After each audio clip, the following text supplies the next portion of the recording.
할렐루야, 좋으신 주님을 찬양합니다. 우리 함께 읽은 본문 말씀을 가지고 거룩하지 못한 도성의 멸망이라는 제목으로 함께 말씀 나누고자 합니다.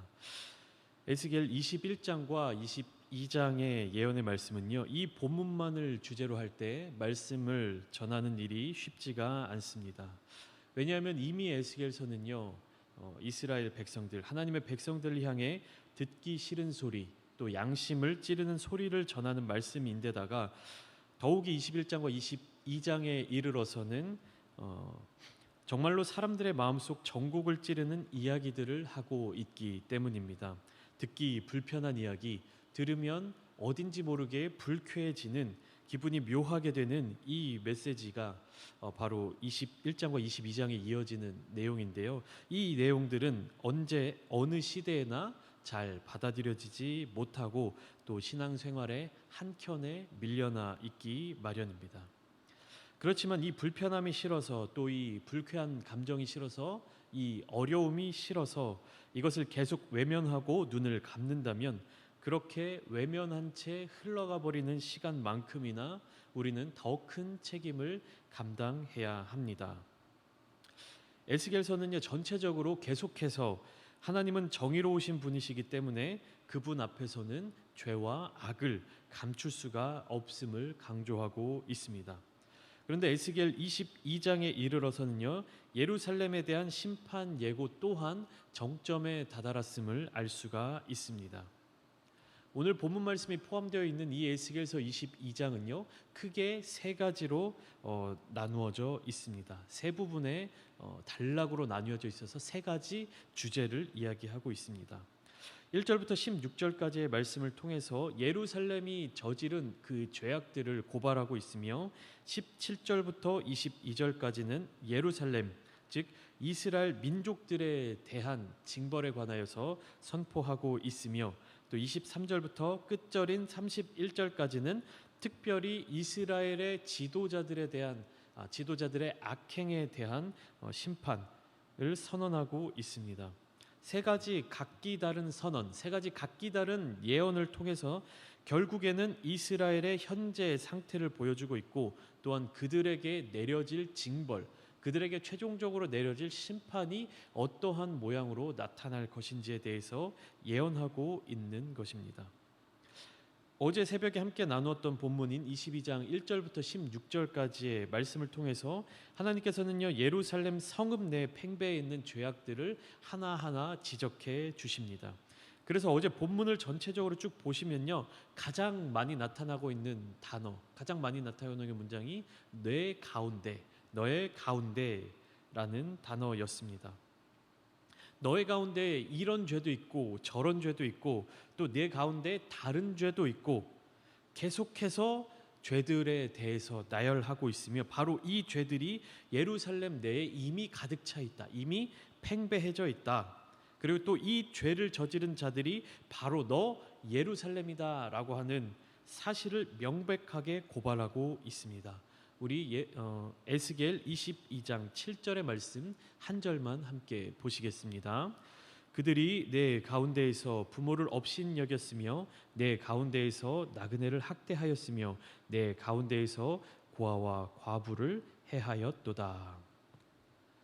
에스겔 22장 7절, 요 7절 한 절만 읽었는데도 벌써 예루살렘 성읍의 모습이 어떠했는지 가늠이 되지 않으십니까? 이들은 이러한 불의한 행위를 저지른 것에 대해서만 고발을 당하고 있는 것이 아닙니다. 그들은 이러한 불의를 행하면서, 악을 행하면서 동시에 하나님께서 특별히 이스라엘 민족들, 하나님께서 특별히 그 예루살렘에게 명령하신 명령들을 어겼습니다. 애굽에서 노예 생활을 하면서 나라다운 나라, 민족다운 민족, 공동체다운 공동체를 이루지 못하고 모든 근간이 무너져 내린 이스라엘 백성들을 하나님께서 구원해 주시고 다시금 하나님 나라의 백성들로 기틀을 마련해 주시고 세워 주셨습니다. 광야에서 이스라엘 백성들과 함께 하시면서 그들에게 하나님의 마음을 전달해 주시고 나누어 주셨습니다. 그 가운데 하나님의 마음이 담긴 많은 말씀들이 기록되어 있는데요, 그 중에 한 구절을 함께 보시겠습니다. 출애굽기 22장 21절로 23절까지의 말씀입니다. 너는 이방 나그네를 압제하지 말며 그들을 학대하지 말라. 너희도 애굽 땅에서 나그네였음이라. 너는 과부나 고아를 해롭게 하지 말라.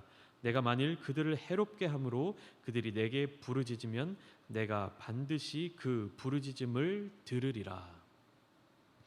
하나님께서는요, 출애굽한 이스라엘 백성들에게 분명하게 말씀하셨습니다. 나그네를 학대하지 말고 과부나 고아를 해롭게 하지 말라. 그런데 조금 전에 읽었던 에스겔서 22장 7절 말씀에서는 이 이스라엘 백성들이 나그네를 어떻게 대했는지, 고아와 과부를 어떻게 대했는지 명백하게 나타나 있습니다.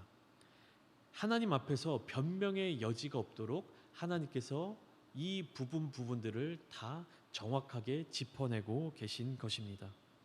부모를 업신여겼다라고 하는 이 사실은요, 우상을 숭배하고 또 이방 신들을 섬기지 말라, 우상을 숭배하지 말고 이방 신들을 섬기지 말라라고 하는 하나님께서 특별히 지정해 주셨던 십계명의 말씀, 특별한 그 명령을 어기는 그 십계명조차도 우습게 여겼다라고 하는 것을 증명하는 의미입니다. 이런 이스라엘의 죄악을 세세하게 고발하신 하나님께서는요, 오늘 본문을 통해서 이스라엘, 예루살렘을 어떻게 징벌하실지와 또 그 징벌의 사유, 근거에 대해서 에스겔에게 분명하게 말씀해 주고 계십니다. 먼저 17절부터 22절까지 해당되는 22장의 두 번째 단락을 함께 쭉 살펴보시겠습니다. 이 부분에서 하나님께서는요, 은의 재령 과정을 바탕으로 이스라엘에 대한 징벌의 계획을 알려주십니다. 18절에 이렇게 나타나 있습니다. 인자야, 이스라엘 족속이 내게 찌꺼기가 되었나니 곧 풀무불 가운데 있는 노시나 주석이나 쇠나 나비며 은의 찌꺼기로다. 풀무불 또 용광로 속에서 금속을 녹이는 이야기는요, 성경 속에서 더러운 것들을 제하고 깨끗하고 순수한 정화의 과정을 표현하는 예화로 종종 쓰이고 있습니다. 오늘날에도 마찬가지이지만 금이나 은과 같은 이러한 것들은요, 깨끗하게 하면 할수록 또 순수하면 순수할수록, 그러니까 불순물이 적게 섞여 있을수록 그 가치가 올라갑니다. 반대로 얘기하면요, 그 안에 불순물들이 많으면 많을수록 그 가치가 떨어지게 됩니다. 그리고 정도 이상의 이물질들이 섞여 있으면요, 그 존재 자체의 의미를 잃어버리게 됩니다. 베드로전서 1장에서는요, 믿음의 확실함을 금의 연단과 비교하고 있습니다. 베드로전서 1장 7절의 말씀을 함께 읽겠습니다. 너희 믿음의 확실함은 불로 연단하여도 없어질 금보다 더 귀하여 예수 그리스도께서 나타나실 때에 칭찬과 영광과 존귀를 얻게 할 것이니라. 오늘 본문에서 나타난 은은요, 하나님께서 택하여 세우신 백성인 이스라엘 족속을 의미하고 있고, 또 여기 베드로전서에 나타난 금은 예수 그리스도를 따르는 자들의 믿음을 의미합니다.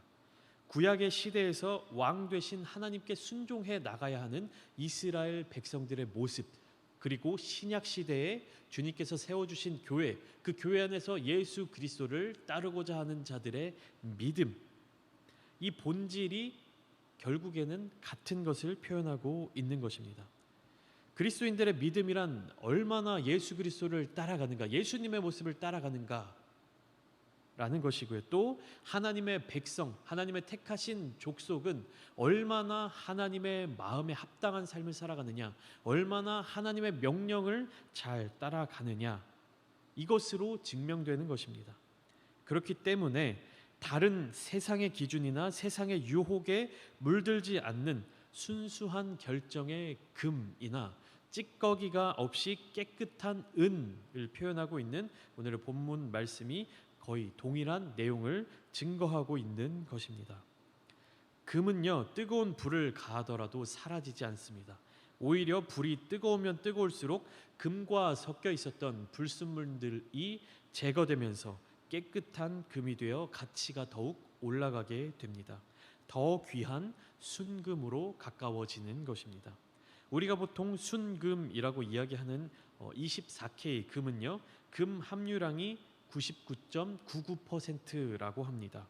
그리고 18K는 약 75%의 금 함유량을 가지고 있고 14K는 한 60% 정도의 금이 함유되어 있다라고 합니다. 이는 거꾸로 이야기하면요, 순금, 즉 24K 금은요, 금 이외의 물질이 0.01%만 있다는 것이고 18K의 금은요, 25%의 이물질이 포함되어 있다. 그리고 14K는 약 40%의 다른 성분들이 포함되어 있다라는 것입니다. 여기에서 금 이외의 다른 성분들을 얼마나 제거할 수 있는지의 여부는 풀무불, 용광로 속에 있는 그 열기가 얼마나 더 뜨겁게 가해지느냐에 따라 결정이 됩니다. 오늘 본문 18절에서 노시나 주석이나 쇠나 납 그리고 은의 찌꺼기로 불리고 있는 이스라엘 족속들은요, 이제는 더 이상 그 비율이 아니라 은과 다른 이물질의 비율이 더 높다 낮다의 개념이 아니라 이제는 그 순수한 은의 결정체를 찾아보기가 어려울 정도로 더러워지고 오염되는 지경까지 이르렀습니다. 하나님께서 처음 부르셨던 그 모습, 하나님과의 첫 언약을 맺었던 그 모습이 이제는 더 이상 찾아볼 수가 없다라는 얘기입니다.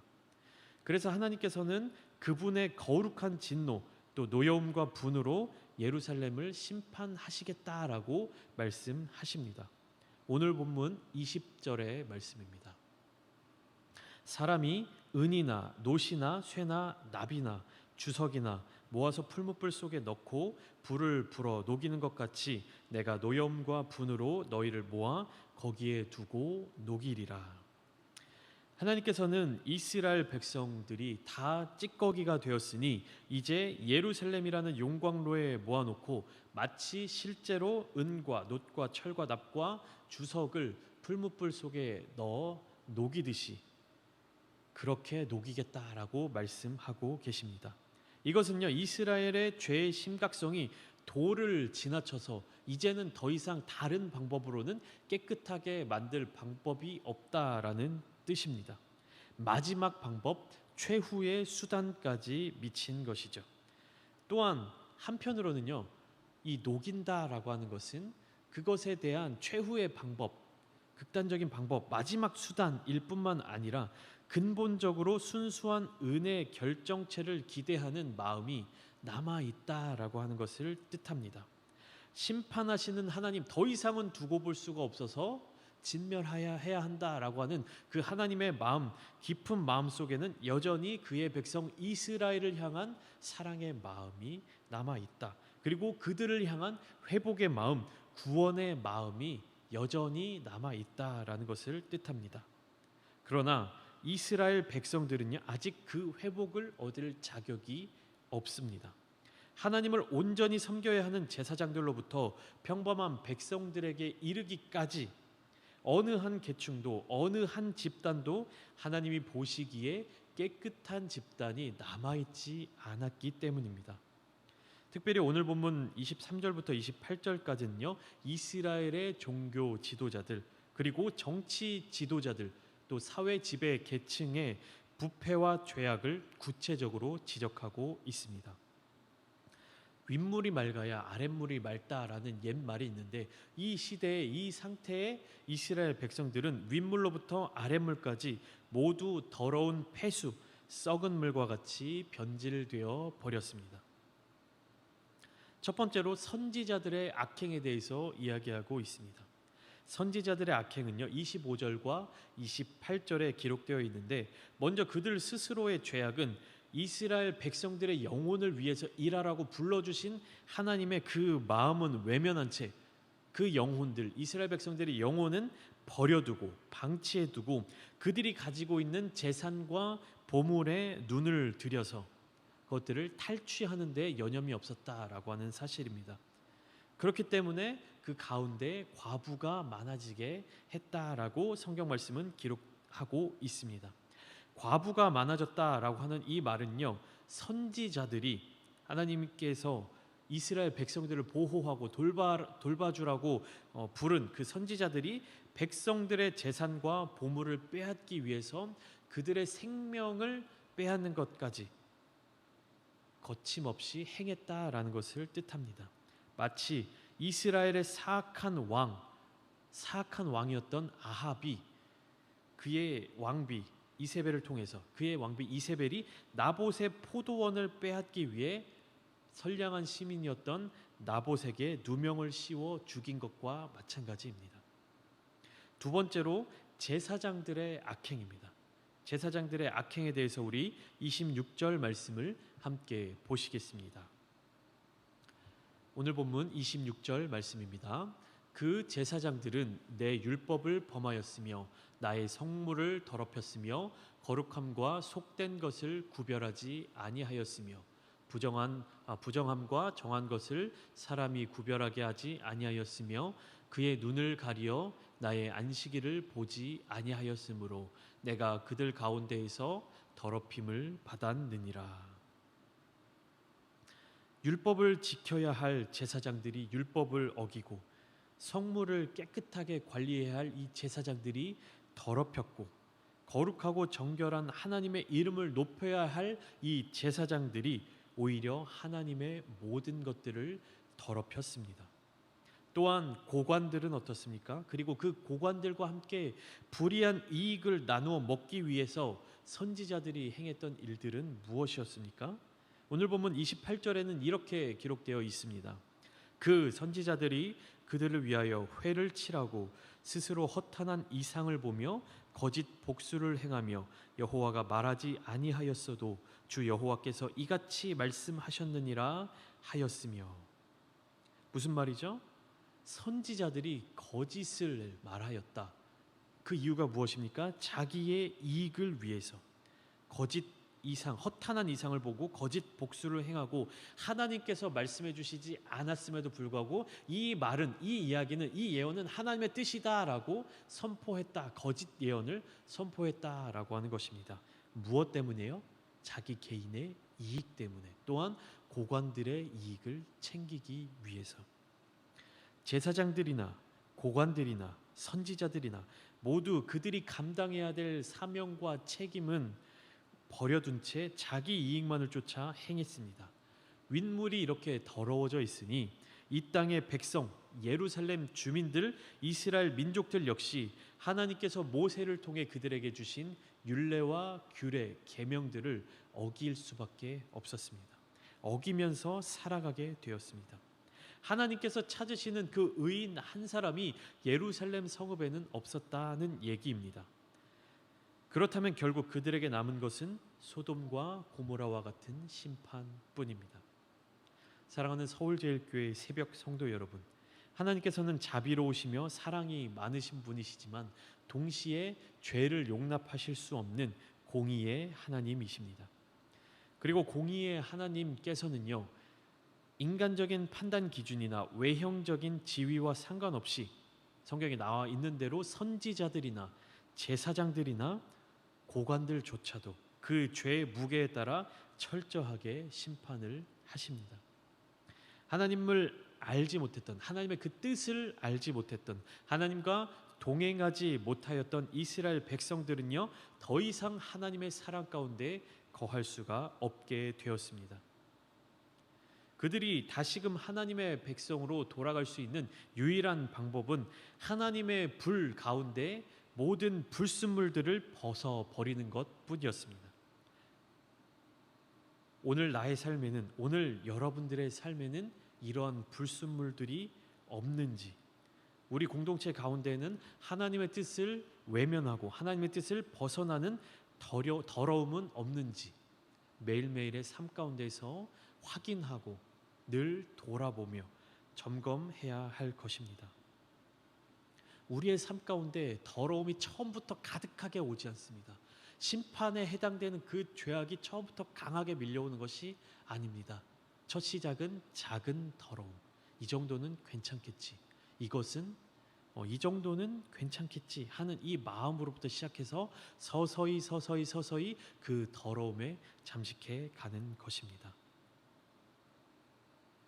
이 말씀을 나누고 있는 저와 여러분들은 이 작은 더러움부터 경계하며 나아가기를 원합니다. 그렇기 때문에 매일매일의 삶 가운데 우리의 삶을 돌아보면서 하나님과 늘 동행하시며 나의 모습을 하나님의 시각을 통해서, 하나님의 마음을 통해서 돌아보며 살아가시기를 축복합니다. 그리함을 통해서 늘 주님과 사랑하며 주님의 공의에 심판받는 우리가 아니라 주님의 사랑을 통하여서 늘 복된 삶 가운데 주님과 동행하시는 저와 여러분들이 다 되시기를 주님의 이름으로 축복합니다. 우리 시간 함께 기도하시겠습니다. 우리는요, 에스겔 말씀을 통하여서 또한 성경 말씀을 통하여서 우리의 삶을 돌아볼 수 있습니다. 이들의 삶을 통하여서 우리의 삶이 그려지게 되는 것이고, 이들의 과거의 삶을 통하여서 우리의 과거의 삶을 점검하게 되고, 성경 속에서 나타난 이스라엘 백성들의 그 결말로 말미암아 우리의 미래, 우리의 장래를 또한 예상할 수 있습니다. 사랑하는 성도님, 사랑하는 서울교회, 서울제일교회 새벽 성도 여러분, 우리는 우리의 모습을 얼마나 확인하고 있습니까? 날마다 말씀 가운데 나아가고 있지만 그 말씀을 나에게 적용하고 있는지, 날마다 주님께 묻고 주님의 그 뜻을 우리의 삶 가운데로 적용해야 할 것입니다.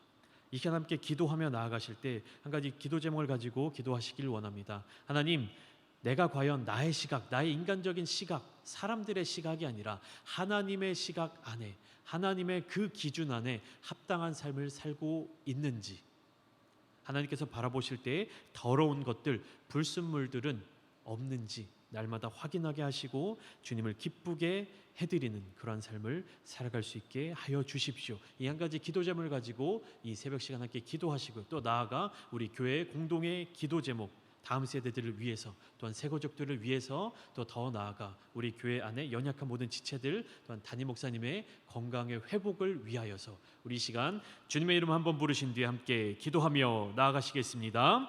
주여